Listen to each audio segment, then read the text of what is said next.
दोस्तों, जो हमारे परिवार सिस्टम हुआ करता बहुत सोच समझ करके बनाया जाता था। और जो हमारा पाणी ग्रहण संस्कार हुआ करता था, इसको भी बहुत सोच समझ कर बनाया जाता है। बिकॉज अभी तक कोई भी लड़का या लड़की अपने ब्लड रिलेशनशिप में रह रहे होते हैं, भाई बहन माँ बाप। लेकिन जब हम एक पार्टनर ढूंढते हैं तो बहुत सारी चीज़ें सोचनी पड़ती हैं। और वो जो पार्टनर मिलता है उसके साथ में वो रिलेशन बनता है जो अभी तक के ब्लड रिलेशन सब छूट जाएंगे, लेकिन एक वो जो दूसरे घर से हमारे घर आना है या हमें दूसरे के घर जाना है, जो हमारा ब्लड रिलेशन नहीं है, उसके साथ में हमें पूरी ज़िंदगी बितानी है। और वो रिलेशन हमारा सबसे ज़्यादा इम्पोर्टेंट बन जाता है। लेकिन आजकल जो देखने में आ रहा है वो ये आ रहा है कि लड़का लड़की या तो फिर वो निब्बा निब्बी बन करके शादियां करते हैं, या फिर ऐसी शादियां हो जाती हैं जिसमें लड़का लड़की एक दूसरे को जानते ही नहीं। और फिर कहीं ना कहीं उस पार्टनरशिप में ऐसा धोखा कि आप दांतों तले उंगली दबा लें। मैं पिछले दिनों ही एक खबर पढ़ रहा था जिसमें कि एक महिला को जिम की लत थी, आदत थी, और उसका पति उसको अलाउ भी करता था। और जब वो जिम जाने लग गई तो वहाँ पर जिम ट्रेनर से उसको प्यार हो गया और उसने जिम ट्रेनर के साथ मिल करके अपने पति को ही मरवा दिया। एक्सीडेंट में जब वो नहीं मरा और घर में जब उसके पट्टियाँ हो रखी थी तो वाइफ ने घर में ही बुलाकर नर्स को उसको घर के अंदर ही मरवा दिया था। और इस तरीके की और भी बहुत सारी घटनाएं हैं। और जैसे कि मैं भी देख रहा था कि एक असिस्टेंट प्रोफेसर अमरेंद्र, उनकी वाइफ के बारे में पता लगा कि उनके साथ शादी होने से पहले 4 साल वो मुसलमान बन के मुस्लिम से शादी करके और उसके साथ में रह भी चुकी थी। और पूरा का पूरा घर परिवार तुड़वा करके आज पता लगता है कि वो खुद उसी से मिलने के लिए जाती है। तो दोनों ही चीज़ें इसमें आती हैं कि एक तरफ हम पहली नज़र में प्यार हो गया और हमने शादी कर ली और हम नहीं जानते उसका अतीत क्या था। दूसरी तरफ ये आता है कि माता पिता कहीं भी शादी करवा देते हैं, नहीं जानते कौन क्या है, किसका कैसा नेचर है, और बाद में फिर लड़ाई झगड़े होते हैं। मैं ये मानता हूँ कि लड़का लड़की एक दूसरे को जाने भी, पहचाने भी, उनसे बात भी करें, उनकी आदतों के विषय में भी जानना चाहिए। लेकिन ये सारी चीज़ें घर वालों को पता होनी चाहिए, हम अपने आप में ही अक्षय कुमार बन करके और वो फिल्मी लाइफ ना जीने चले जाएं। क्योंकि फिल्मों में जो दिखाया जाता है वो बिल्कुल अलग होता है। तो जो अमरेंद्र वाली कहानी में हुआ है एक्चुअली उसमें बहुत कुछ सीखने को भी हमें मिलता है। जैसे कि एक लड़की, प्रतिभा तिवारी नाम था उसका, उसकी शादी करवा दी जाती है सन 2011 में एक अमरेंद्र नाम के व्यक्ति के साथ में, जो कि एक असिस्टेंट प्रोफेसर है।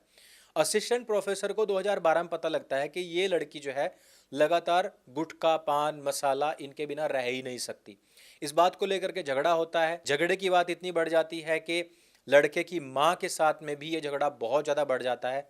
और इतना क्लेश घर में बढ़ जाता है कि लड़के की माँ खुद कह देती है कि तू अपनी वाइफ को ले और इसके साथ में अपनी लाइफ जो जीनी है वो जी।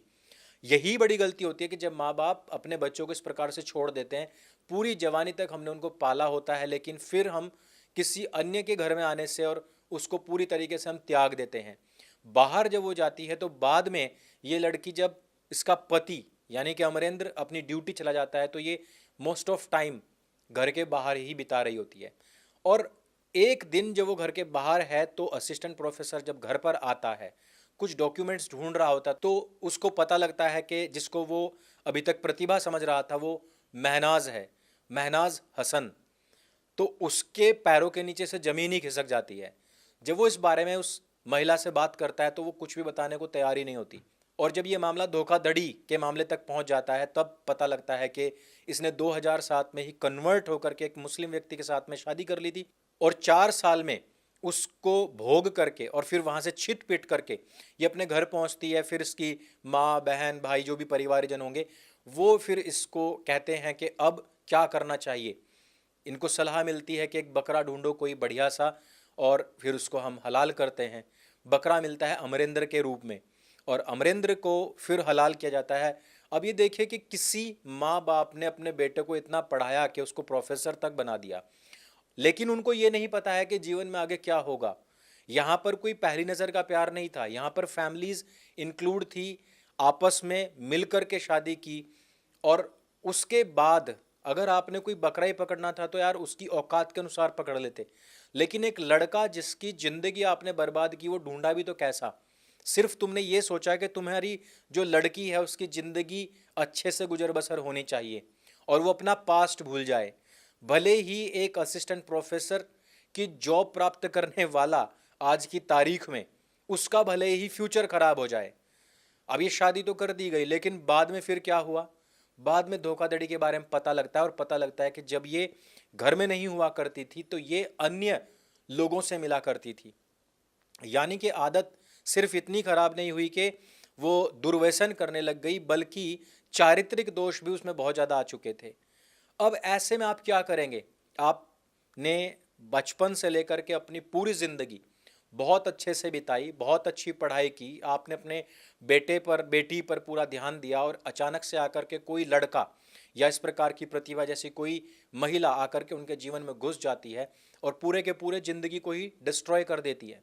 लेकिन इसमें उससे भी बड़ा मामला बनता है कोर्ट्स का। कोर्ट की स्थिति को आप देखिए। कोर्ट ऐसे मामले में क्या कहता है? पहली चीज़ तो कोर्ट्स ने अडल्ट्री को पूरी तरीके से वैलिड कर दिया। अगर आपको तलाक लेना है तो आप अडल्ट्री को उसमें एक माध्यम बना सकते हैं, लेकिन इसको जुर्म नहीं करार दिया जा सकता। दूसरी बात, अगर स्त्री इस प्रकार से अडल्ट्री कर भी रही है और आप उसको तलाक दे रहे हैं तो आपको उसको मुआवजा भी देना पड़ेगा। एक और चीज़ में तो कोर्ट का एक केस पढ़ रहा था जिसमें लिखा था कि अगर पति भिखारी भी है तो भी उसको मुआवजा देना ही पड़ेगा। एक और केस था जिसमें कि महिला की नौकरी, जॉब जो थी वो बहुत अच्छी थी, आई थिंक वो जज थी, पति वकील था, और महिला की सैलरी बहुत ज़्यादा थी, लेकिन तलाक होने के बावजूद भी इस महिला ने अपना जो कंपनसेशन था वो नहीं छोड़ा था, जबकि पुरुष को शायद मिलती थी 40,000 रुपये सैलरी और 25,000 रुपये उसको महिला को देने पड़ते, जबकि महिला को ऑलरेडी 1 लाख रुपए के आसपास सैलरी मिलती थी। तो इस तरीके की भी चीज़ें होती हैं। पुरुष करे तो करे क्या? हमारे बड़े बुजुर्ग पहले ये बात कहा करते थे कि भाई दोस्त बनाओ तो देखभाल करके बनाना चाहिए, लेकिन हम उनकी बातों को बहुत हल्के में लिया करते थे। हम ये कहते थे कि दोस्ती बनाते टाइम पूछना ही नहीं चाहिए कि वो कौन है, उसका पास्ट क्या है, उसका फ्यूचर प्लानिंग्स क्या हैं। लेकिन अब डर लगने लग गया है कि हम किसी से दोस्ती कर रहे हैं तो पता होना चाहिए, भले मुझसे ना पूछे पर पता होना चाहिए कि वो कहाँ से आता है, उसका पास्ट क्या है। कहीं ऐसा तो नहीं कि हम तो आपस में मजाक कर रहे हैं, वो मुझे मजाक में कुछ भी बोल दे और मैं उसको जैसे ही कुछ मजाक में बोलूँ वो मेरे ऊपर कोई एक्ट लगवा दे और मैं जेल में सड़ता रहूँ और मेरी बेल भी ना हो। ये सारी चीज़ें हमें देखनी पड़ती हैं। लड़कियों के विषय में भी आजकल माँ बाप खुद इन्फ्लुएंस करते हैं अपनी लड़कियों को कि तुम चिकनी चमेली के ऊपर डांस करो, तुम गंगूबाई की एक्टिंग करो, और बचपन में ही उनको जवानी वाले जो हार्मोन्स हैं उनका सिक्रेशन स्टार्ट हो जाता है। शादी से पहले ही वो सारी चीज़ें प्रैक्टिकली कर चुके होते हैं जो पहले लोग शादी के बाद भी इमेजिन नहीं करते थे। और ये सारी चीज़ें होने के साथ साथ उनका पूरा का पूरा वर्तमान, भविष्य और भविष्य में पहुंचने के बाद में उनका जो अतीत है वो कलंकमय हो जाता है।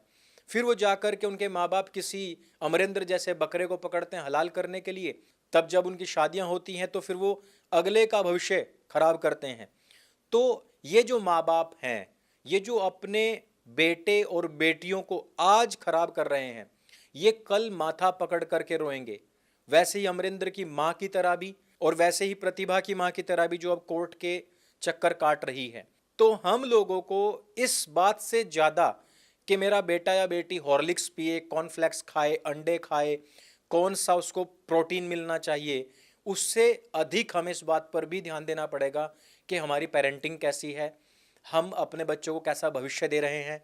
सिर्फ इस बात पर ध्यान मत दीजिए कि मेरा बेटा बेटी का जीवन अच्छा होना चाहिए। वो जिसके साथ में उसका विवाह हो रहा है वो भी किसी का बेटा बेटी है, उसके बारे में भी सोचिए कि उसकी ज़िंदगी खराब हो सकती है। जैसे कि अभी मैंने आपको बताया किस प्रकार से एक महिला जिसको जिम की आदत थी और वहाँ जिम ट्रेनर से उसको मोहब्बत या प्यार तो नहीं कहूँगा, एक कामुकता का आकर्षण हो गया और उसके चलते उसने अपने पति को ही मरवा दिया। और इस तरीके के हजारों केस ऐसे भरे पड़े हैं। ऊपर से हमारे कोर्ट्स इस प्रकार के फैसले देते हैं कि महिला की कोई गलती ही नहीं है, और इसके चलते लगातार इस प्रकार से पुरुषों का या तो शादी विवाह से ही भरोसा उठ रहा है या फिर उनकी पूरी ज़िंदगी खराब हो रही है।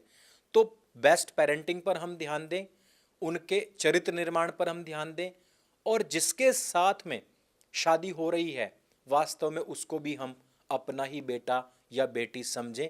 तभी जा कर के हम एक अच्छा भारत, एक अच्छा समाज पैदा कर सकते हैं। अन्यथा लगातार इस प्रकार की घटनाएं हमारे सामने आती रहेंगी। इस वीडियो में सिर्फ इतना ही। अगर ये वीडियो आपको अच्छा लगता है, जानकारी से भरपूर लगता है और आपको भी लगता है कि समसामयिक विषयों पर हम ठीक काम कर रहे हैं, तो इस चैनल को सब्सक्राइब करें, अपने मित्रों तक पहुंचाएं। मेरे संग बोले सत्य सनातन वैदिक धर्म की जय। जय हिंद, वंदे मातरम।